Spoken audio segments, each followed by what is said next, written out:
Hello दोस्तों, स्वागत है आप लोगों का स्टडी यूपीएससी में। और आज हम लोग कंटिन्यू करने जा रहे हैं अपना Nitin Singhania Indian art and culture का चैप्टर नंबर 11, जो कि है इंडियन मार्शल आर्ट्स, यानी मार्शल आर्ट्स इन इंडिया। ठीक है। इससे पहले दोस्तों मैंने 10 चैप्टर्स पूरे के पूरे comprehensively line by line, page bye page, word by word cover किए हैं और सब कुछ अच्छे से समझाया है, ताकि हमारे जितने भी दोस्त हैं, भाई हैं, जिनके पास बुक तक ख़रीदने के पैसे नहीं हैं, उन लोगों को ये शिक्षा फ्री में मिल सके। मैं फ्री में लेक्चर्स बना रहा हूँ। देखिए, मैं भी जॉब करता हूँ, कॉर्पोरेट जॉब करता हूँ, और आप लोग जानते हैं कॉर्पोरेट जॉब में कितना प्रेशर होता है। तो मैं वीडियोस फ्रीक्वेंटली नहीं बना पाता, लेकिन मैं आपको गारंटी दे रहा हूँ कि मैं ये पूरा का पूरा बुक ख़त्म करूँगा, और आने वाले जितने भी बुक्स हैं, जैसे geography, history, economy, Indian polity, सारी की सारी मैं कॉम्प्रिहेंसिवली कवर करूँगा आप लोगों के लिए, क्योंकि मैंने खुद यूपीएससी दी है। तो मुझे पता है कि क्या क्वेश्चंस कहाँ से कैसे पूछते हैं। देखिए, जो लोग बोल रहे हैं कि एक टीचर एक सब्जेक्ट लेके पढ़ा है, लेकिन जो स्टूडेंट्स हैं उन लोगों को सारे सब्जेक्ट्स पढ़ के एग्ज़ाम देना पड़ता है। तो जैसे मैं अगर बोलूँ कि हाँ, मैं ये सारे सब्जेक्ट पढ़ाऊँगा, तो इसमें कोई अचंभे की बात नहीं, क्योंकि मैंने सारी चीज़ें पढ़ के एग्ज़ाम दी है। हम लोग को सिर्फ इतना पढ़ना है कि हमारा पेपर निकल जाए। ठीक है, चलिए शुरू करते हैं। Chapter number 11, Indian art and culture का, by Nitin Singhania, martial arts in India.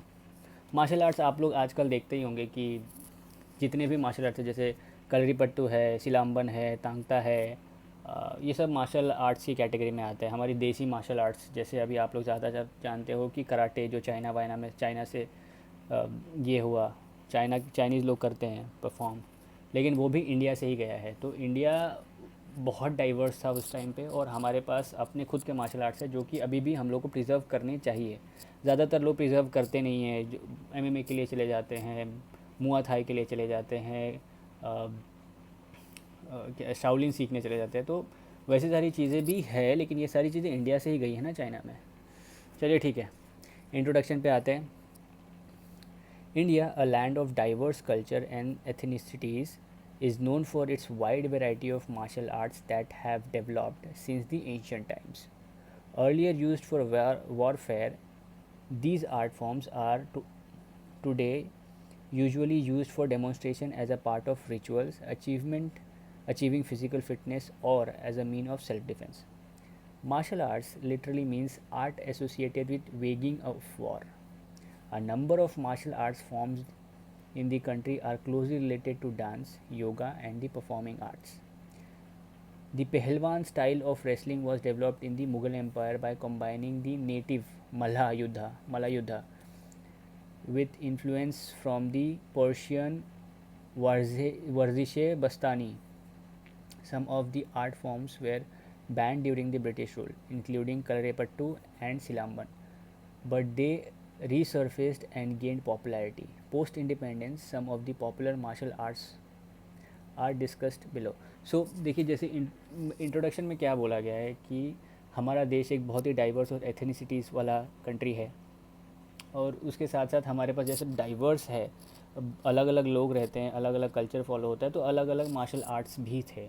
और यही मार्शल आर्ट्स एक आजकल के ज़माने में जो यूज़ होता है, ये जो पुराने जो मार्शल आर्ट्स है, वो जनरली कैसे कि धार्मिक स्थलों पर यूज़ होता है, रिचुअल्स के तरह पे यूज़ होता है, कभी योगा में, कभी वर्जिश में, ऐसा सब जगह पे यूज़ होता है।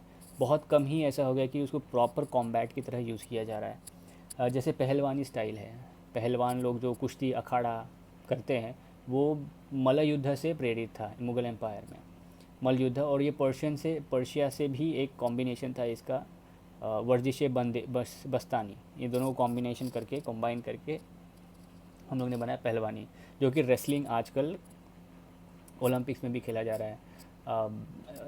एक रेसलिंग फेडरेशन भी है, तो उस टाइप पे यूज़ किया जा रहा है। बहुत सारी जो मार्शल आर्ट्स थी हमारे देश की, इंडिया की, भारत की, जैसे कलरीपट्टू और सिलाम्बन, इन दोनों को ब्रिटिश टाइम पे बैन कर दिया था, क्योंकि ये ख़तरनाक थे। मतलब अभी आप लोग पढ़े होंगे कि कलरीपट्टू क्या था, सिलाम्बन क्या था, क्यों बैन किया गया था, ये भी बताऊँगा। पर इंडिपेंडेंस के बाद ये चीज़ें वापस एक पॉपुलैरिटी इनकी गेन हुई, और इन सबको वापस लेके आ गया। तो आप लोगों ने 2 साल पहले ये चीज़ नोटिस की होगी कि कलरीपट्टू का सीखने के लिए लोग प्रेरित कर रहे लोगों को कि अच्छा ठीक है, आप जाओ केरला में जाओ, कलरीपट्टू सीखो, ठीक है। आइए चलते हैं जो मार्शल आर्ट्स इंडिया में की जाती है। अब सबसे पहले है Kalaripattu. One of the oldest martial arts in India, Kalaripattu, although practice in most parts of southern India, associated in the state of Kerala around the 3rd century BC. Kalari, Malayalam word, refers to a specific type of school, gymnasium, training hall where martial arts are practiced or taught. तो ये ज़्यादातर southern part of India, basically Kerala में कलरीपट्टू practice किया जाता है। कलरी जो Malayalam word है, इसका मतलब ये होता है कि या स्कूल या जिम्नेशियम हॉल जहाँ पे मार्शल आर्ट प्रैक्टिस किया जाए, Kalaripattu. The art form includes mock duel, armed and unarmed combat, and physical exercises. It is generally not accompanied by any drumming or song, as the most important aspect is the style of fighting. Kalripattu is most important key in Kalripattu's most important key is footwork. It also includes kicks, strikes, and weapon-based practices. Even women practices this art. Kalripattu is still rooted in the traditional rituals and ceremonies. अच्छा, ये दोनों आम, मतलब जब कलरीपट्टू कोई perform करता है या करता है तो ये दोनों तरह के होता है। एक तो हथियार के साथ और बिना हथियार के साथ भी। जनरली एक फ़िज़िकल एक्सरसाइज के तौर पे इसको देखा जाता है। इसमें कोई ड्रम वरम या संगीत या गाना वाना कुछ बजाते नहीं है। सबसे ज़्यादा मोस्ट इम्पॉर्टेंट एस्पेक्ट जो होता है यहाँ पे, सबसे ज़्यादा फोकस किया जाता है इसके फाइटिंग स्टाइल पे। इसके अंदर फुटवर्क जो है ना, सबसे ज़्यादा मायने रखता है कलरीपट्टू में। तो आप जब भी अगर आप यूट्यूब पे भी एक वीडियो देखोगे कलरीपट्टू का, कलरीपट्टू, आई डोंट नो कि I am pronouncing it right, तो अगर प्रोनाउंस बराबर नहीं किए कर रहा हूँ तो आप लोग प्लीज़ ऑफेंड ना हो। कलरीपट्टू आप अगर यूट्यूब पे भी देखोगे तो फुटवर्क बहुत ज़्यादा यूज़ किया जाता है। सबसे ज़्यादा इंपॉर्टेंट एस्पेक्ट सिर्फ फुटवर्क को दिया जाता है। और ऐसा नहीं है कि कलरीपट्टू सिर्फ आदमी ही करते, औरतें भी कलरीपट्टू को प्रैक्टिस करती है। ये ज़्यादातर रिचुअल्स और सेरेमनीज़ में आजकल यूज़ होने लगा है। Kalaripattu includes a number of techniques and aspects. Some of them are Uzhichil or massage with gingelly oil. Uzhichi एक वर्ड है जिसका मतलब ये होता है कि गिंगनी ऑयल से आप अपनी पूरी बॉडी को मसाज करो, ठीक है। फाइटिंग विद ओटा, ओटा मतलब एस शेप का एक स्टिक होगा, उससे आप फाइट करो। मियाँ पट्टू और अब बॉडी एक्सरसाइज भी होता है। आपने देखा होगा कि वो ऐसे ऐसे ऐसे जैसे मियाँ पट्टू करते हैं। कलरीपट्टू और used of wooden weapons for fight. एक वुडन वेपन से फाइट किया जाता है कोलथारी पट्टू में। अंगथारी, ठीक है, और use of sharp metals weapons and sticks of Kolthari and Verumkai or bare hand fight. वीरमुकाई मतलब बेयर हैंड फाइट। और अलग अलग टाइप के वेपन्स, अलग अलग शेप्स के वेपन्स को भी यूज़ करते हैं कलरीपट्टू। इसके लिए शायद मुझे ऐसा लगता है कि इन लोगों ने, ब्रिटिशर्स ने बैन कर दिया था, क्योंकि हर तरह का हथियार, हर शेप का हथियार, किसी भी शेप को हथियार के तौर पे यूज़ करना ना, मुझे लगता है कि ये एक बहुत बड़ा अचीवमेंट है हमारे इसका मार्शल आर्ट्स का, कि आप किसी भी शेप को, जैसे ट्रायंगल शेप हो गया, सर्कुलर शेप हो गया, घूमने वाले हथियार हो गए, ये सारे हथियार को यूज़ करना एक अलग कला है। और अगर कोई आदमी इस चीज़ में पारंगत हो जाता है, मतलब उसको हराना थोड़ा मुश्किल है। इसके लिए शायद ब्रिटिशर्स ने इसको बैन कर दिया था। अब आते हैं सिलाम्बन की तरफ। Silambam, a type of staff fencing, is a modern and scientific martial art form of Tamil Nadu. The Pandyas, Cholas, Cheras promoted it during their reign. The reference to the sale of Silamban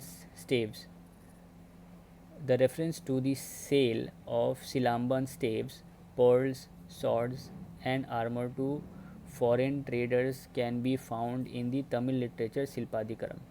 अच्छा देखिए, सिलाम्बन है ना, एक staff fencing type का एक modern scientific martial art है जो तमिलनाडु में परफॉर्म किया जाता है। जब पांड्यास, चेराज और चोलास थे तो इसको अपने टाइम पे इन लोग ने बहुत पॉपुलराइज़ किया, बहुत इसकी सराहना की और उसको बहुत प्रचार किया। अभी भी आप जब भी देखोगे तो सिलाम्बन का जो स्टेव्स है, पर्ल्स है, सॉर्ड्स है, वो आपको मिल जाएंगे तमिल लिटरेचर शिल्पादिकरम में, which dated back to the 2nd century AD. Silamban bamboo staves was one of the most popular trading item with the traders and visitors from Rome, Greece, Egypt. तो bamboo स्टेव जो था ना सिलाम्बन का, उसका वो बहुत ज़्यादा ट्रेड किया जाता था और इसको ज़्यादातर ख़रीदने वाले कौन रहते थे? ग्रीस, रोम, इजिप्ट में रहने वाले जो व्यापारी थे वो खरीदते थे. This art is believe to have expanded to Malaysia from its originating state, which where it is a famous sport apart from being modern self defense. तो मलेशिया में ये स्प्रेड हुआ. वहाँ पे एक मार्शल आर्ट्स की तरह पे नहीं, इन लोग ने इसको एक स्पोर्ट्स की तरह लिया और फिर वहाँ पे ये बहुत ज़्यादा पॉपुलर हो गया. The long staff was use for both mock fighting and self defence. Mock staff मतलब एक लंबी सी लाठी जैसी समझ लो आप. There are different kind of techniques that are use in Silambam during swift movement of the foot. Silamban including swift movement of the foot, use of both hands to wield the staff, use of thrust, cut, chop, and sweep to achieve mastery and development of force, momentum, and precision at different level of the body, head, shoulder, hip, and leg level. The player must be trained to diffuse an uncontrollable mob by using strokes like snake hit, monkey hit, hawk hit, and also deflect stone thrown by them. तो जब ये जो martial arts की technique है ना, इसमें आपको body के पार्ट्स का मूवमेंट बहुत ज़्यादा इंपॉर्टेंट है. जैसे कि आप शार्प कट कैसे मारोगे, हिट कैसे करोगे, स्नेक हिट कैसे करोगे, मंकी हिट कैसे करोगे, हॉक हिट कैसे करोगे. और इसमें ये भी सिखाता था कि अगर बहुत सारे लोग हैं आपके पास, आपको मारने आ रहे हैं सिलाम्बन, अगर आप जानते हो सिलाम्बन, तो आपको इन पूरे मॉब से, इन क्राउड से कैसे फ़ाइट करना है. जो लोग पथराव भी कर रहे हैं तो उनके पत्थर आ रहे हैं आपके ऊपर, तो उसको कैसे डिफ्लेक्ट करना है, वो सारी चीज़ें इसमें सिखाती थी. अच्छा, ये एक रीज़न मैं अगर बताऊं कि सिलाम्बन को क्यों बैन किया होगा. देखिए, हम लोग तो क्रांतिकारी लोग हैं और क्रांति के टाइम पे ज़्यादातर हम लोग कैसे कहते हैं ना, मॉब जो हमारी जो जमावड़ा है, वहाँ पे जाके फिर हम लोग अपने प्रोसेशंस वगैरह निकालते थे. तो शायद इसके वजह से कि अच्छा है किसी को अगर पता चल गया, क्योंकि उस टाइम पे ब्रिटिशर्स तो कम थे लेकिन हमारे ही लोग थे जो ब्रिटिश आर्मी में थे और बहुत सारे लोग एक आदमी के ऊपर आ जाते. तो अगर इसको किसी को ये टेक्निक मालूम हो कैसे करते हैं, कैसे बचाव करते हैं अपना, हिट कैसे करते हैं, तो इससे बहुत सारी चीज़ें आसान हो जाती है उस आदमी के लिए जो फाइट कर रहा है. और ये शायद एक ऐसा क्लॉज होगा जिसकी वजह से ब्रिटिशर्स ने इसको बैन करके रखा था. तांगतैन सरित सराक. देखो, एक बार ये क्वेश्चन शायद मैंने देखा है यूपीएससी के एग्ज़ाम में कि तांगता कहाँ का मार्शल आर्ट्स है, आर्म्ड मार्शल आर्ट है कि अनआर्म्ड मार्शल आर्ट है. देखिए, हम लोग इसमें से ज़्यादा क्वेश्चन पूछते नहीं है, पर एक बार अगर किसी ने क्वेश्चन पूछ लिया तो इसमें से क्या पूछेगा, आप अगर आपने ध्यान दिया हो तो क्या पूछ सकता है. ये तो एक आर्म्ड मार्शल आर्ट है या अनआर्म्ड मार्शल आर्ट्स है, ठीक है. एक दूसरा, ये कहाँ परफॉर्म किया जाता है, मतलब किस प्लेस में परफॉर्म किया जाता है. तो मैच द कॉलम में आ सकता है कि अच्छा ठीक है, तांगता है तो कहाँ का है, कलरीपट्टू है तो कहाँ का है, सिलाम्बन है तो कहाँ का है. ये सारे क्वेश्चंस पूछे जा सकते हैं इस टाइप के. ध्यान दीजिए आप लोग. Created by Meitei people of Manipur, Thangta is an armed martial arts that finds its mention in one of the most lethal combat forms. Sarit Sarak, on the other hand, is an unarmed art form that uses hand-to-hand combat. Their history can be traced back to the 17th century when they were successfully used by the Manipur king to fight with the British. The capture of this region by the British witnessed the ban on these art forms. However, after independence, there was a resurfacing to this art form. Tangta referred to as Tang refers to as sword, while Ta refers to as spear. वो होता है ना ढाल, तलवार और ढाल. So the sword and the spear are two main elements of Tangta. The two components Tangta and Sarit Sarak are together called as Hayen Langluon. The two components Tangta and Sarit Sarak are together called as Hayen Langluon. ठीक है. अच्छा, देखिए, तांगता मतलब, तांग मतलब क्या होता है, sword, और ता मतलब क्या होता है, स्फीयर, यानी तलवार और ढाल.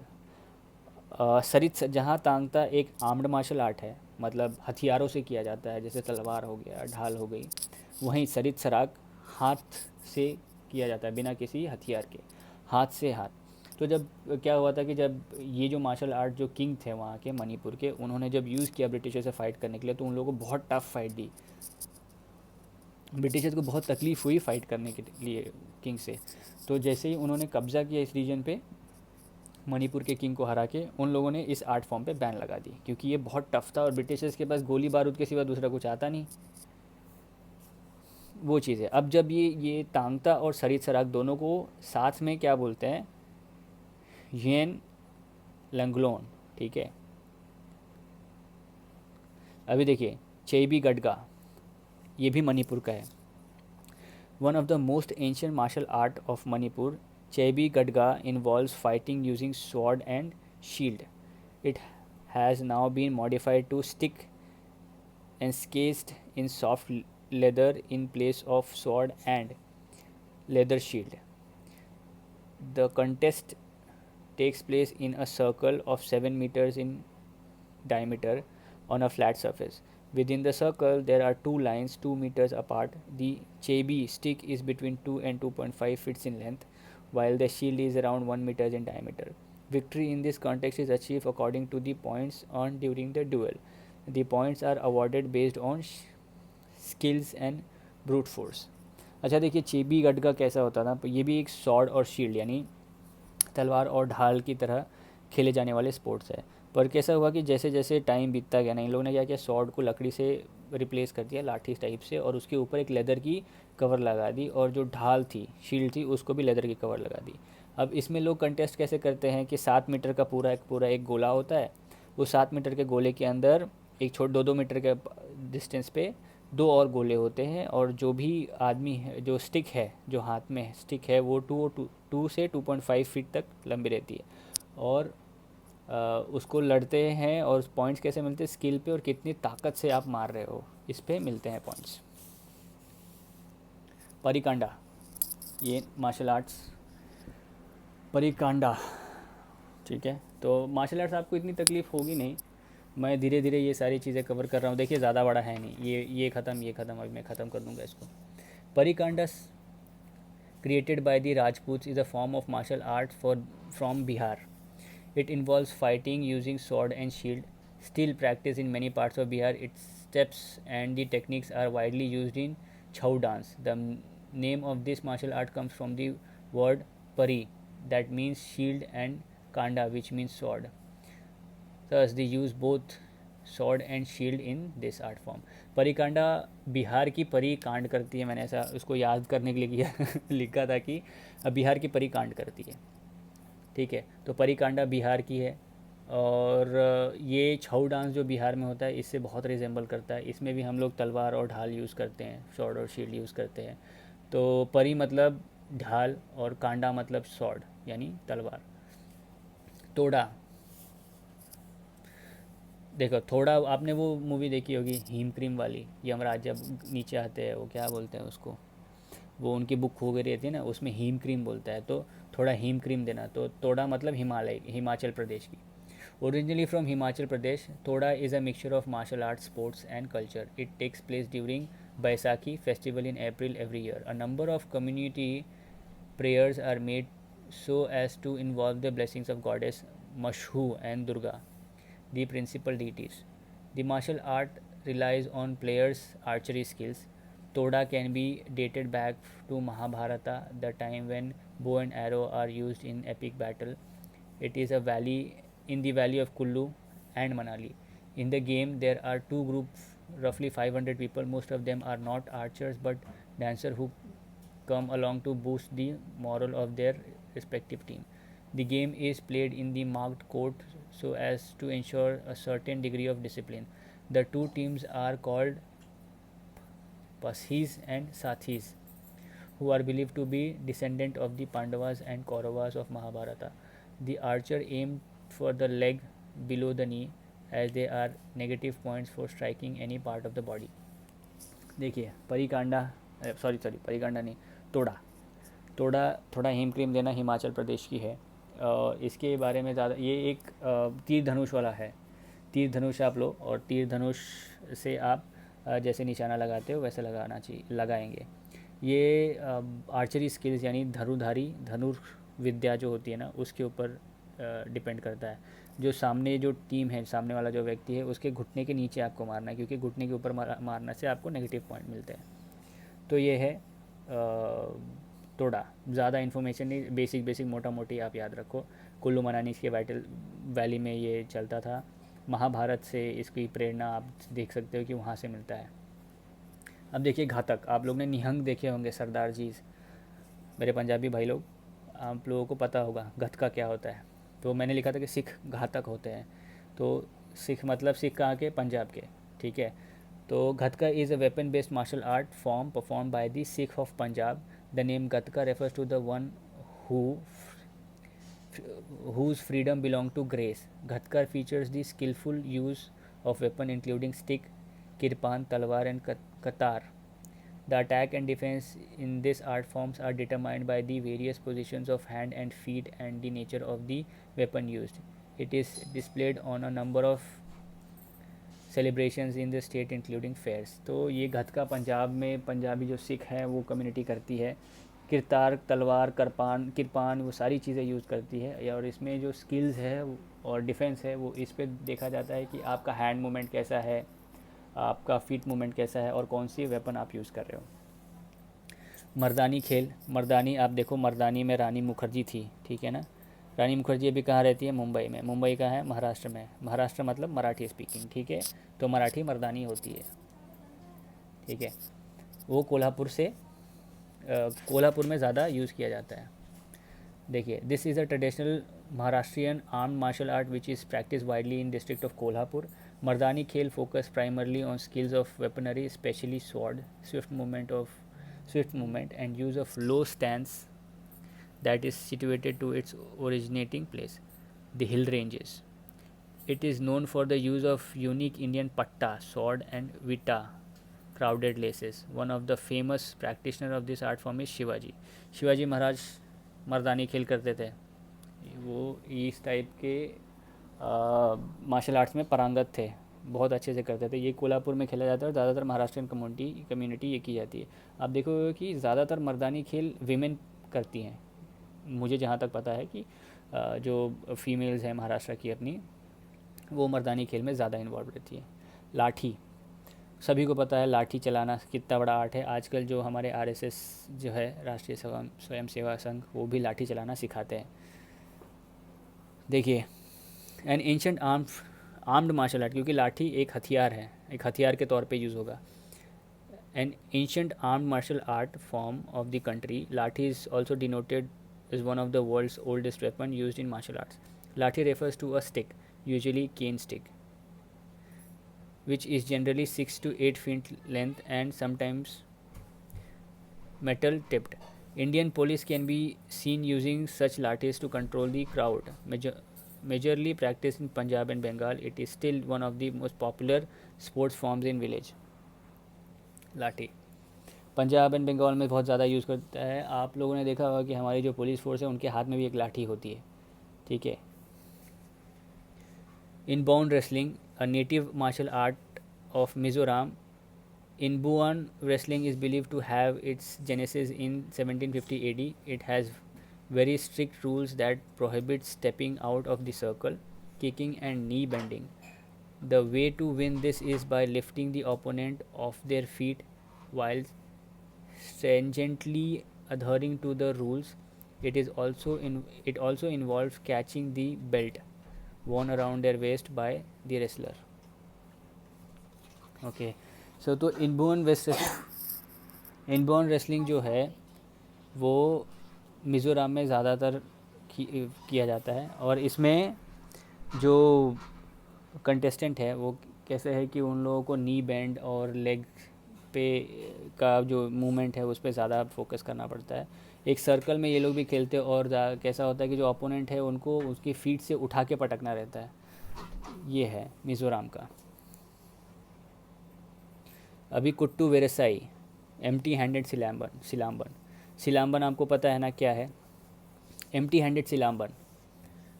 First mentioned in the Sangam literature, Kuttu Virasai translates to empty hands combat. Kuttu Virasai is mainly practiced in Tamil Nadu, although it is quite popular in northeast part of Sri Lanka and Malaysia. An unarmed Dravidian martial art, it is used to advance athleticism and footwork through stretching, yoga, gymnastic, and breathing exercise. The major technique used in this art include crippling, striking, and locking. It also uses animal-based sets include snake, eagle, tiger, elephant, and monkey. It is considered as an unarmed component of सिलाम्बन. देखिए कुटू वीरसाई एक unarmoured सिलाम्बन है, ठीक है. अनआर्म मतलब हाथ से खेले जाने वाला. ज़्यादातर तमिलनाडु में प्रैक्टिस किया जाता है, पर ये नॉर्थ ईस्टर्न पार्ट में बहुत ज़्यादा फेमस है, जैसे श्रीलंका, मलेशिया. ये एक द्रविडियन स्टाइल मार्शल आर्ट है. द्रविडियन लिटरेचर भी है, ठीक है. इसमें बहुत सारी टेक्निक्स भी होती है, जैसे snake, eagle, tiger, elephant and monkey type की. लॉकिंग होती है, स्ट्राइकिंग होती है, ग्रिपिंग होती है, पकड़ना, लॉक कर देना बॉडी को ताकि वो सामने वाला आदमी छुड़ा ना पाए. ऐसी सारी टेक्निक्स होती है. देखिए सिर्फ शाओलिन में जाके या फिर कराटे करके मार्शल आर्ट्स नहीं होते. आप हमारे देश की मार्शल आर्ट्स इतने सारे हैं कि अगर आपने सारे के सारे कर लिए तो आपको कोई हरा नहीं सकता. उसके बाद मुष्टि युद्धा originated in one of the oldest city Varanasi. Mushti Yuddha is an unarmed martial art form resembling boxing. It uses techniques like kick, punches, knees and elbow strike. Although rarely visible now, it was quite a popular art during the 1960s. Mushti Yuddha focus on the development of all the three aspects of training: physical, mental and spiritual. जो मुष्टि युद्धा है वो physical, spiritual और technical, mental, इन सारी चीज़ों को अच्छा करता है. ये जनरली वाराणसी में लोग करते थे, पर आजकल बहुत कम ही दिखता है. इसमें क्या होता है कि आप कैसे मारोगे, किक मारोगे, पंच मारोगे, नी मारोगे, एल्बो स्ट्राइक मारोगे, इन सारी चीज़ों से आपको बताता था कि अच्छा ये टेक्निक यूज़ करो तो एल्बो से मारो, कैसे मारोगे कि ज़्यादा से ज़्यादा चोट पहुँचेगी. The fight in this art are divided into the fights in this art are divided into 4 categories and are named according to the Hindu gods that excel the that particular kind of art form. The first one is called Jambuvanti, that refers to forcing the opponent into submission through locking and holding. जम्बूवंती मतलब आपने जो groups है, आप जब यहाँ पे contestants आते हैं तो उनके ग्रुप्स को अलग अलग नाम देते हैं उस फील्ड में जिसके भगवान उसमें सबसे श्रेष्ठ हो. तो जम्बूवंती मतलब वो जिनको सबमिशन और लॉकिंग की टेक्निक अच्छे से आती हो. Second is Hanumanti which is for technical supremacy. किसी की टेक्निकल सुप्रीमेसी अच्छी है उसको हनुमंती नाम देंगे. The third refers to the Bhimseni which focuses on sheer strength. जिसके पास बहुत ताकत होगी भीम जैसी, उसको भीमसेनी बोलेंगे ग्रुप्स को. The last one is called as Jarasandhi and concentrates on limb and joint breaking. Jarasandhi जो लिम्स और जॉइंट ब्रेक कर देंगे उनको जरासंधी बोलेंगे, ठीक है. तो ये सारे थे आर्ट फॉर्म्स ऑफ इंडिया, इतने martial art forms of India. इस पूरे चैप्टर में हम लोगों ने इतने सारे मार्शल आर्ट फॉर्म्स पढ़े हैं जो हर टाइप के, अगर आप कराटे में देखोगे या मिक्स मार्शल आर्ट्स देखोगे या फिर कोई भी टाइकोंडो देखोगे, उन सब में इन सारी चीज़ों की यूज़ होती है. कहीं तो किसी ने देखा होगा तभी तो होगा ना. ये कुछ मार्शल आर्ट्स है जो कभी पूछा नहीं कहाँ का है, जो मेजर इम्पॉर्टेंट है हम लोगों ने कवर कर लिया है. तो फिर अभी देखिए चैप्टर की summary. Martial arts art associated with waging of wars. Kalaripattu originated in Kerala around 3rd century BC, includes a number of techniques banned during British rule. Silamban, modern and scientific martial art of Tamil Nadu. Art is believed to have expanded to Malaysia, used for both mock fighting and self-defense. Tangta, created by the mighty people of Manipur, and armed martial art. Sarit Sarak, created by the mighty people of Manipur, an unarmed art form that used hand-to-hand combat. उसके बाद Chabi Gadga, ancient martial art of Manipur, involved fighting using swords and shield. परिकांडा आपको मालूम है बिहार का, widely use in Chhau dance. Thoda mixture of martial art sports and culture. Gatka Sikh Sikh घातक होते हैं. मर्दानी खेल महाराष्ट्र में मराठी मर्दानी होती है. लाठी oldest form of weapon consider किया जाता है, पंजाब और बंगाल में है. कुट्टू वराई ये संगम लिटरेचर में आपको मिलेगा.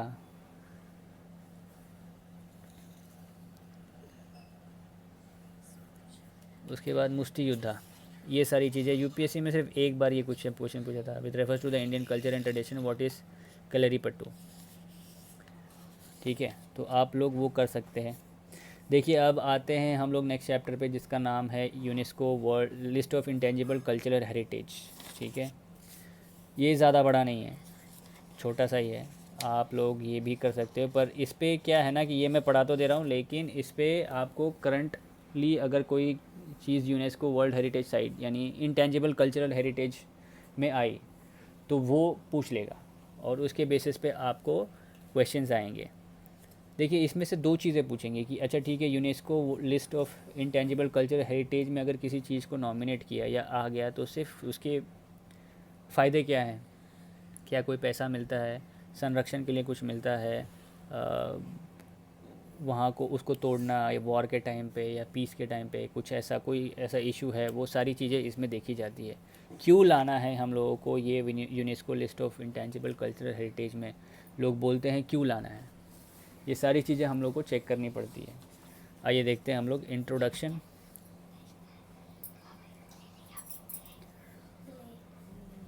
इंट्रोडक्शन करते हैं यहाँ पे.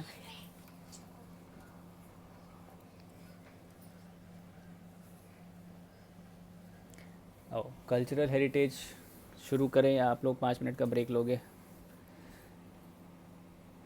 आधा घंटा हो गया ना हम लोग ने पढ़ा था. आप लोगों को मैं 1-2 मिनट का ब्रेक देता हूँ तो, और फिर हम लोग चलते हैं इस पर. सब देख लो आप लोग, मैंने बहुत अच्छे से पढ़ाया.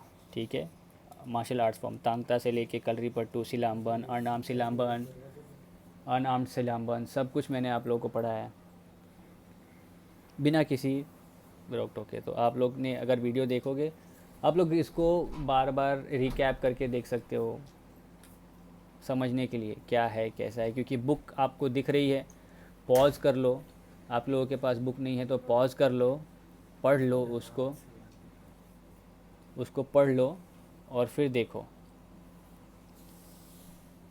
क्योंकि मेरे को ऐसा लग रहा है कि वीडियो में 1 मिनट ना वीडियो में क्लियरली दिख रहा है, थोड़ा सा जूम भी करोगे मतलब मैंने तो ये दिख रहा है. आप लोग पढ़ो फिर समझो मैंने क्या बोला. ठीक है, और 1 मिनट बस आप लोगों को मैं ब्रेक दूंगा, उसके बाद हम लोग शुरू करेंगे. ख़त्म कर देता हूँ मैं ये, उसके बाद हम लोग सीधा शुरू करेंगे सेक्शन सी. 2 सेक्शंस हो गए. कल्चर्स ऑफ इंडिया, इसमें आएगा सबसे पहले लैंग्वेजेस, फिर जैसे हम लोग रिलीजन्स आएंगे. कौन कौन से रिलीजन्स है, बुद्धिज़्म आएगा, जैनिज़्म आएगा, बहुत इंपॉर्टेंट है. फ़िलासफ़ी आएगी. सेक्शन सी बहुत इंपॉर्टेंट है, जिन लोगों ने अपना मेंस भी फ़िलासफ़ी लिया हुआ है उन लोगों के लिए बहुत इंपॉर्टेंट है ये सेक्शन. फ़िलहाल तो हम लोग यहीं पे. दोस्तों सारी वीडियोस कॉम्प्रिहेंसिवली कवर की है मैंने. 11 चैप्टर्स हो गए अभी कॉम्प्रिहेंसिवली कवर. 12वां चैप्टर हम लोग कर रहे हैं कॉम्प्रिहेंसिवली. इसके ऊपर ये जो चैप्टर ही ये करंट अफेयर स्पेसिफिक है. ठीक है, आप लोगों ने अगर इस साल का पेपर देखा होगा तो बहुत ही आसान आया था इस साल का पेपर, GS1. चलो शुरू करते हैं. Chapter number 12 UNESCO list of intangible cultural heritage. Introduction पे साथ साथ रहे मेरे, पढ़ते रहे.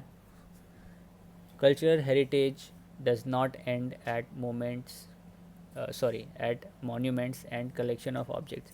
It also includes traditions and living expressions inherited from ancestors and passed on to our descendants, such as oral traditions, performing arts, social practices, rituals, festival events, knowledge and practices concerning nature and the universe, or the knowledge of skills to produce traditional crafts. देखो, जो cultural heritage है वो सिर्फ monuments पे ख़त्म नहीं होता।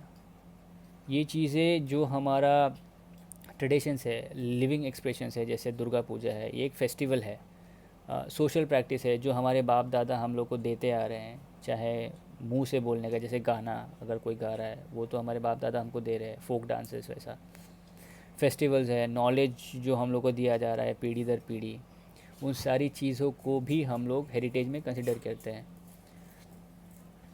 UNESCO established its list of intangible cultural heritage with the aim of ensuring a better protection of important intangible cultural heritage worldwide and to create awareness of their significance. Through a compendium of the different oral and intangible treasures of humankind worldwide, the program aims to draw attention to the importance of safeguarding intangible heritage. UNESCO क्या करता है कि इन सारी चीज़ों को intangible heritage में लेके आके इसके बारे में अवेयरनेस बढ़ाता है कि ये क्या है, इसके बारे में नॉलेज देता है, क्यों है, कहाँ से आया, वो सारी चीज़ें देता है। इंटेंजिबल कल्चरल हेरिटेज मतलब क्या? Intangible cultural heritage means the practice, representations, expressions, knowledge, skills, as well as instruments, objects, and artifacts associated therewith that communities, groups, and in some cases individual recognize as a part of the cultural heritage. Cultural heritage होता क्या है? जो भी practice है या दर्शाया गया है या एक्सप्रेशन है या जो नॉलेज स्किल्स है, इंस्ट्रूमेंट्स है या ऑब्जेक्ट्स है या आर्टिफैक्ट्स है, कोई चित्र है, मॉन्यूमेंट है, कोई पत्थर है या जो भी है, जैसा भी चीज़ है, उन सारी चीज़, वो सारी चीज़ जिससे एक इंडिविजुअल को रिकॉग्नाइज़ किया जाता है या उस पार्ट को रिकॉग्नाइज़ किया जाता है या उस कल्चरल को रिकॉग्नाइज़ किया जाता है, उसे हम लोग कहते हैं इंटेंजिबल। देखो, UNESCO programme has compiled 2 list, 2 list होती है। The representative list of the intangible cultural heritage of humanity, it comprises cultural practices and expressions that help demonstrate the diversity of this heritage and raise awareness about its importance. ये क्या है ना, जो heritage of humanity है ना, वो cultural practices और expressions के बारे में होती है। तो अगर ये कुछ है और वो अगर हेरिटेज ऑफ ह्यूमैनिटी में आ गया तो उसके बारे में वो अवेयरनेस बढ़ाती है कि कहाँ से आया, क्या है ये, उस कल्चर का क्या सिग्निफिकेंस है। उसके बाद आता है दूसरा, the list of intangible cultural heritage in needs of urgent safeguarding, जिसको बहुत ज़्यादा अर्जेंसी है सेफ गार्ड करने की, जो विलुप्त हो रही है, आने वाले 10 सालों में ख़त्म हो जाएगी या 5 सालों में ख़त्म हो जाएंगी, ऐसी चीज़ों को प्रिजर्व करना बहुत इंपॉर्टेंट है। It is composed of those cultural elements that concerns communities and countries considered vulnerable and requires urgent measures to keep them alive. The representative list is important from an exam's perspective. Okay. अच्छा देखिए, representative list of the intangible cultural heritage of humanity heritage of humanity में क्या क्या आता है? India has the following 13 items in the representative list of the intangible cultural heritage of humanity. Koodiyattam Sanskrit theatre including 2008, ये अब 2008 से चल रहा है, अभी क्या चल रहा है 2014, 2010 मेरे पास 2012 तक का डेटा है आई थिंक, ठीक है। अभी 2-3 सालों में 21 तक का डेटा है और 2-3 सालों में जो भी ऐड हुआ होगा आप लोग गूगल करके सर्च करें, ठीक है, नहीं तो मैं बाद में इसके ऊपर एक और लेक्चर ले लूँगा। कोडियातम संस्कृत थिएटर है जो कि 2008 में इंक्लूड किया गया था। It is combined dance drama from Kerala conducted by Chakyars, a subcaste among Hindus, who plays the male role traditionally. The woman of the Amblavasi Nambiar caste plays the female role.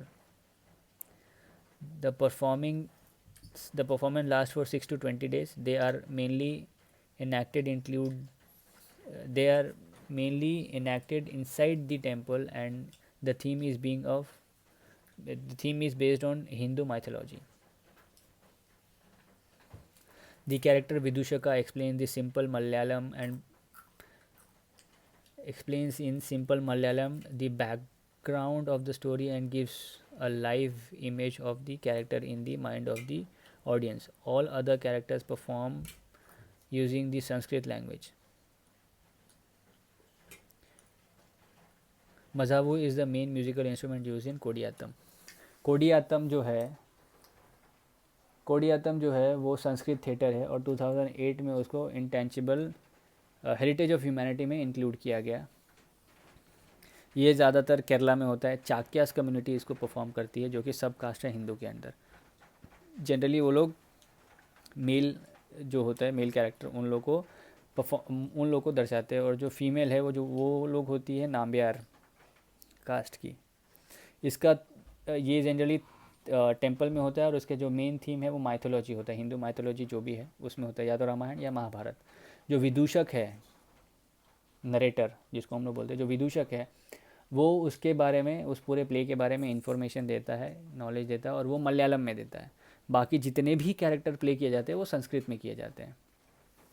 ठीक है. कोडियात्तम कल्पित कलरीपट्टू कंफ्यूज नहीं होना. ठीक है. कोडियात्तम हो गया. Ramlila included in 2008. रामलीला किसको नहीं पता उत्तर प्रदेश में किया जाता है. ठीक है. ये आप लोग को याद रखना कि अभी कितनी सारी चीज़ें ये इंटेंजिबल ह्यूमैनिटी में है हेरिटेज ऑफ ह्यूमैनिटी में है. ठीक है. Ramlila included in 2008. Popular folk theatre in the region of Uttar Pradesh. It is an enactment of Ramayana using song, dance and dialogues mainly during the period before Dussehra. Dussehra के पहले रामलीला होती है और जैसे दशहरा आती है तो रावण का वध हो जाता है. तो आप लोगों को पता है. Generally perform by male actors including the role of Sita. Sita माता का भी रोल मेल एक्टर ही परफॉर्म करते हैं. आपने वो मूवी देखी है ना क्या नाम है उसका छोड़ो यार मूवी. मेल एक्टर्स ही सीता माता का भी रोल प्ले करते हैं. The play is staged annually over 10 or more successive nights. क्योंकि नवरात्र है दशमी के दिन रावण मरेगा तो 10 दिन 9 दिन का होता है ये during the auspicious period of Sharad Navratra. एक रामनवमी वाली नवरात्र आती है और एक माँ दुर्गा वाली नवरात्र आती है. तो जो रामनवमी वाली नवरात्र आती है उस टाइम पे ये होता है उसको शरद नवरात्र बोलते हैं. Another unique Ramlila is being staged since 1972 at Bhakshi Ka Talab near Lucknow, where lead character like Ram, Lakshman and Hanuman are played by Muslim youths, a clear departure from usual practice. The play has also been adapted into radio plays. उस गांव की Ramlila to promote communal harmony among the masses. एक और है भक्शी का तालाब near Lucknow. वहाँ पे भी एक रामलीला होती है जहाँ पे जो भी राम हनुमान जी और बाकी जितने भी है कैरेक्टर्स है वो सब मुस्लिम यूथ्स प्ले करते हैं ताकि कम्युनल हारमोनी को ज़्यादातर दिखाया जाता है इन सारी चीज़ों में. अभी अगर कोडियात्तम संस्कृत थिएटर है. रामलीला वो भी 2008 और कोडियात्तम भी ये भी intangible humanity heritage of humanity sorry मैं बार बार कन्फ्यूज़ हो रहा हूँ हेरिटेज ऑफ ह्यूमैनिटी में आता है. द ट्रेडिशन इन वैदिक चैंटिंग मतलब मंत्रों का उच्चारण संस्कृत में बोलना इसको भी इंटेंजिबल हेरिटेज ऑफ ह्यूमैनिटी बोला जाता है. तो मैंने बोला ना एक तो परफॉर्म कर रहे हैं दूसरा आप बोल भी रहे हैं ओरल है ना. हम लोग ने इंट्रोडक्शन में पढ़ा था कि हेरिटेज किसे कहते हैं. यहाँ पे रिप्रेजेंटेशन अभी हम लोग ने representation that means that practice representation expression knowledge skills as well as instruments objects and artefacts. ठीक है. और यहाँ हम लोग ने पढ़ा था कि ओरल भी अगर बोला जाए ये देखिए ओरल भी बोला जाए तो वो भी हेरिटेज में आता है. The oral tradition of the Vedas consisting of several pathas recitation मतलब पढ़ना और वे ऑफ चैंटिंग कैसे उसको उच्चारण करते हैं वैदिक मंत्र. Such traditions of Vedic chanting are often considered as the oldest unbroken oral tradition in existence. The fixation of Vedic text as preserved dating roughly to the early Iron Age, UNESCO proclaimed the tradition of Vedic chanting a masterpiece of the oral and intangible heritage of humanity. ठीक है. मंत्रों का उच्चारण वैदिक मंत्रों का जैसे भी हो उसको भी हम लोगों ने हेरिटेज ऑफ ह्यूमैनिटी में आ गया है. Raman included in 2009. A religion festival and ritual theatre of the Gharwal region. It is celebrated by Hindu community in the Salor Dungra village of the Pinkhanda valley in the Chamoli district of Uttarakhand.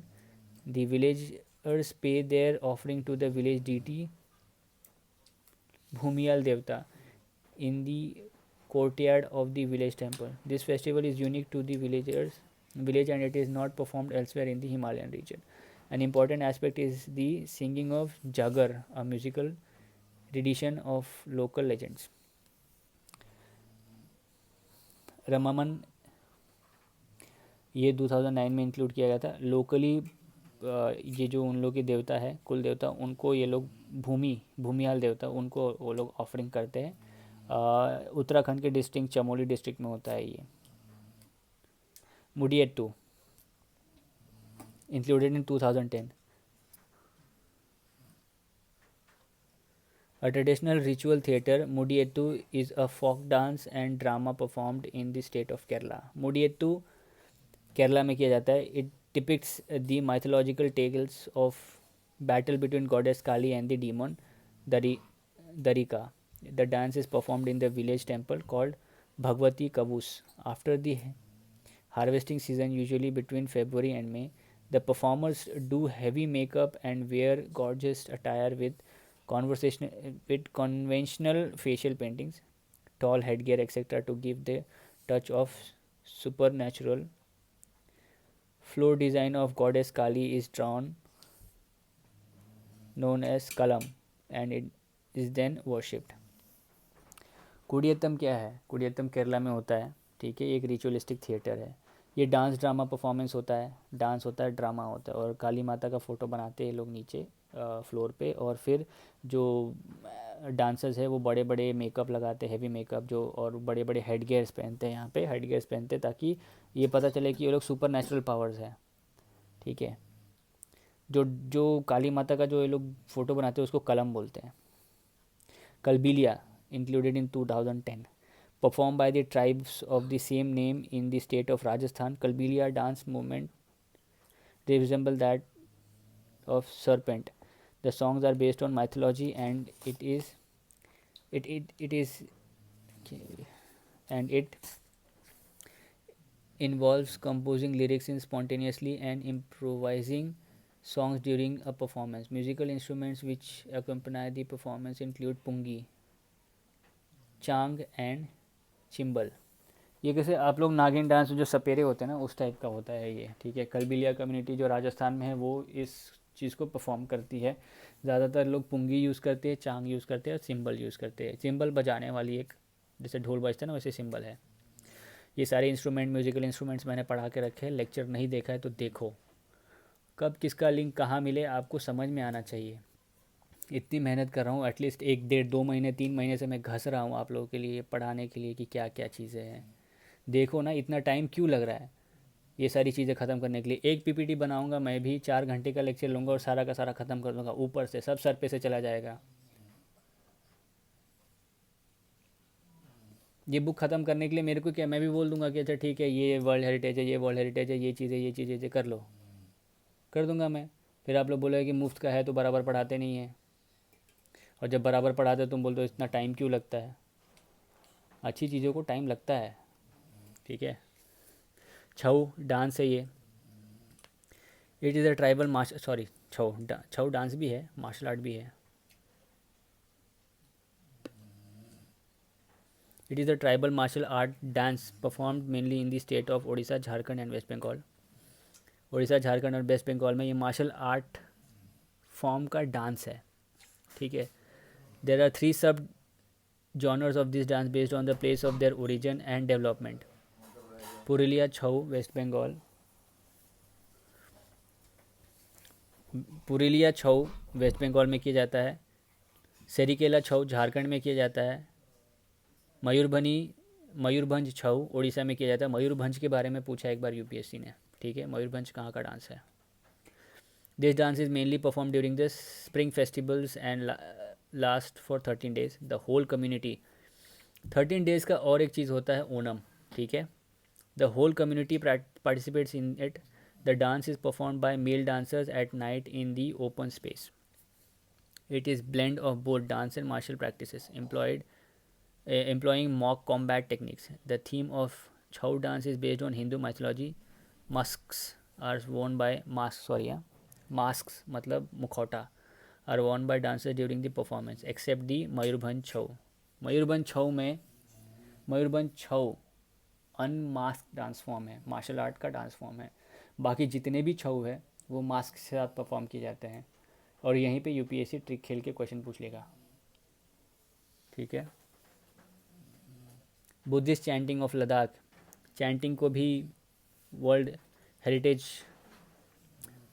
में use किया गया है। मैंने जैसे previously बताया कि अपने वैदिक चैंट्स है, वैसे ही Buddhist chanting, it refers to the recitation of sacred Buddhist text in trans Himalayan Ladakh region in the state of Jammu and Kashmir. Jammu and Kashmir अब अलग हुआ है, पुराना वर्जन है, ठीक है, नए वर्जन में देख लेना।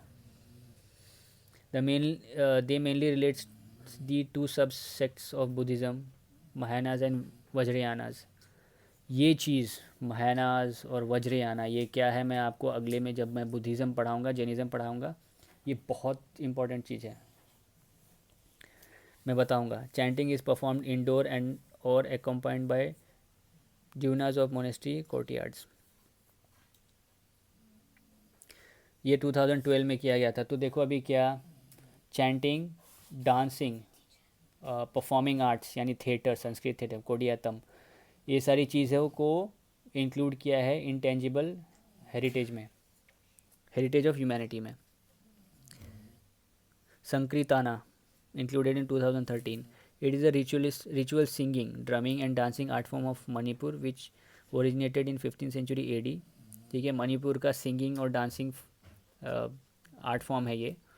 This art form is perform to mark religious occasion and various stages in life of Manipur Vaishnavites, Manipuri Vaishnavites practice mainly in temples. The performers here narrate the life and deeds of Lord Krishna through songs and dance.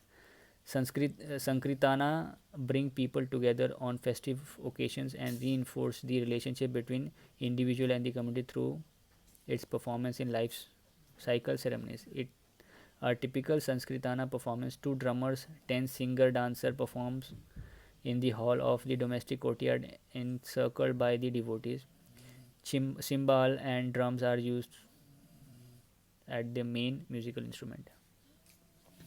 संस्कृताना Manipur का है, dance form है, ठीक है, temple में perform किया जाता है। वैष्णवाइट्स करते हैं ये लोग, ज़्यादातर लॉर्ड कृष्णा की जितनी भी डीड्स है उसके बारे में अपने डांस और ड्रामा बताते हैं। 2 ड्रमर्स होते हैं, 10 सिंगर डांसर होते हैं, एक हॉल में परफॉर्म करते हैं और उनके आजू बाजू जितने भी डिवोटीज़ होते हैं वो सर्कल में रहते हैं। ये हो गया संस्कृताना, ठीक है। ये है हमारा हेरिटेज ऑफ ह्यूमैनिटी। अभी देखिए, traditional brass and copper craft of utensil making among the Thathera community of Jandiala Guru in Punjab included in 2014। अच्छा, ये कैसा है ना, आपको नाम से तो कुछ समझ में नहीं आया होगा। ब्रास जो होता है, ब्रास या फिर आप सिल्वर भी देख लो, कितने लोग एक सांचा लेते हैं और उसमें सिल्वर या ब्रास को या फिर एल्यूमिनियम को पिघला के डालते हैं और उस सांचे से मूर्ति बन जाती है। तो ब्रास के यूटेंसिल्स वगैरह अगर बनाना होगा ना, क्राफ्ट करना होगा यूटेंसिल्स को ब्रास पे, तो वो वाली चीज़ों को भी इन लोगों ने हेरिटेज ऑफ ह्यूमैनिटी में इंक्लूड किया है। This is an oral tradition that is passed on to generation of the Thathera community.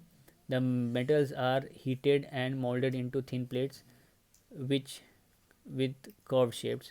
The utensils have functional as well as ritualistic purpose. The metals used are brass, copper, cans, the alloy of zinc, tin and copper. It is, ये एक बार पूछा था, ठीक है, कैसे, Scitech में। कहाँ से पूछता है आप लोगों को समझ में नहीं आता, देखो।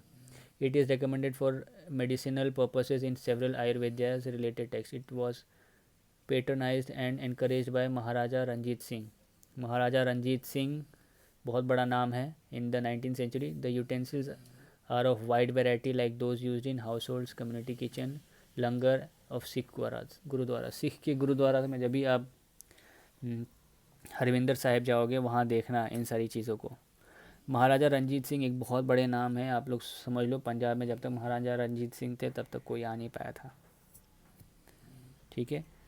इसकी बहुत सारी कल्चरल सिग्निफिकेंस है, इसको आप रिचुअल्स में यूज़ करते हो, खाने में यूज़ करते हो, लंगर्स में यूज़ करते हो। कितने आयुर्वेदिक टेक्स्ट में भी ये लिखा हुआ है कि ब्रास यानी कांस के बर्तन में खाओ या ब्रास के बर्तन में खाओ, ऐसा।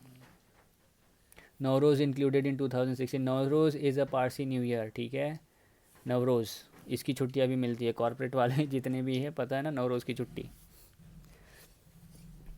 It indicates the beginning of the new year for the Parsis, and it is also celebrated as a spring festival by the Kashmir community. It denotes Zoroastrian respects for the environment. In this festival, there is a custom to lay down a table and place a copy of Gathas, light a lamp or a candle, put out a shallow ceramic plate with sprouted wheat or beans, and small bowl with silver coins, flour painted eggs, sweets, and balls of water containing goldfish in it. All they signify prosperity, wealth, color and happiness.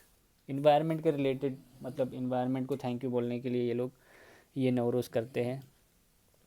एक तो ये Parsi new year भी होता है, और ये जो पार्सीज है वो जोरास्ट्रियन कम्युनिटीज़ के, तो वो लोग जो नेचर को, इन्वायरमेंट को थैंक यू बोलते हैं, रिस्पेक्ट देते हैं। इसके लिए क्या करते हैं वो लोग, उगी हुई गेहूँ, चावल, अंडे, लैम्प, कुछ कार्विंग्स किए रहते हैं अंडे पे, ड्राइंग व्राइंग बना के, और उसको रखते हैं बाउल में, फ़िश रखते हैं, गोल्ड फिश, और उसको पानी में रखते हैं, और वो सारी चीज़ें दिखाते हैं कि अच्छा ठीक है, वेल्थ और प्रॉस्पेरिटी आएगी। योगा 2016 में यूज़ किया, योगा पढ़ाने की है कि ज़रूरत है। मेरे को कमेंट सेक्शन में बताओ कि योगा शुरू किसने किया था। It consists of series of poses, meditation, controlled breathing, word chanting, and other techniques to help person attain self-realization. Traditionally, it was taught through गुरु शिष्य परंपरा। गुरु शिष्य परंपरा से इसको सिखाया जाता था पहले। अभी आजकल योगा स्कूल्स भी हो गए। Kumbh Mela, Kumbh Mela is a mass Hindu pilgrimage to bath in sacred river. It held at 4 places: Prayagraj, Haridwar, Nashik, Ujjain. अभी शायद उज्जैन में होगा, ठीक है। At any of those of the above places it is held after every 12 years, हर 12 साल। In Nasik and Ujjain it is called Simhastha. In Prayagraj and Haridwar Kumbh Mela held after every 6 years is called Ardh Kumbh. Kumbh at Prayagraj is celebrated 3 years after Kumbh at Haridwar and 3 years before Kumbh at Nashik and Ujjain. It is celebrated in the same year or 1 year apart in Nasik and Ujjain. Nasik and Ujjain में क्या बोलते हैं इसको, Simhastha. Durga Puja of Kolkata was included in 2021, वो भी। कुंभ मेला के बारे में और इन्फॉर्मेशन है, ठीक है ना, आने वाले चैप्टर्स में तो आपको मिलेंगे।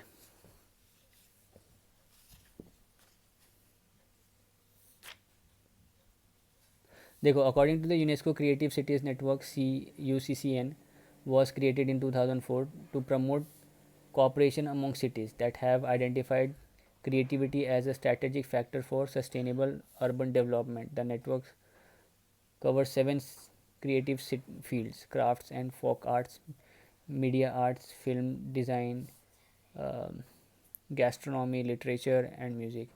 As of November 2021, 6 Indian cities have been incorporated into the UNESCO Creative Cities Network (UCCN).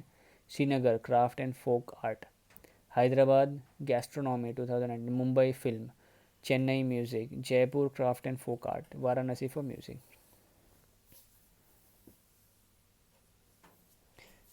ये बहुत इंपॉर्टेंट है, ठीक है। यहाँ पे मैंने मार्क करके रखा हुआ है, आप लोग देखें, पॉज कर लें, पढ़ लें, पूरा तो दिख रहा है ना आप लोगों को, ठीक है। तो अभी हम लोग ने क्या, वर्ल्ड हेरिटेज साइट्स पढ़ ली। उसमें से मैंने ये लिखा था, देखिए, safeguarding the Indian art heritage is needed for the moment comment.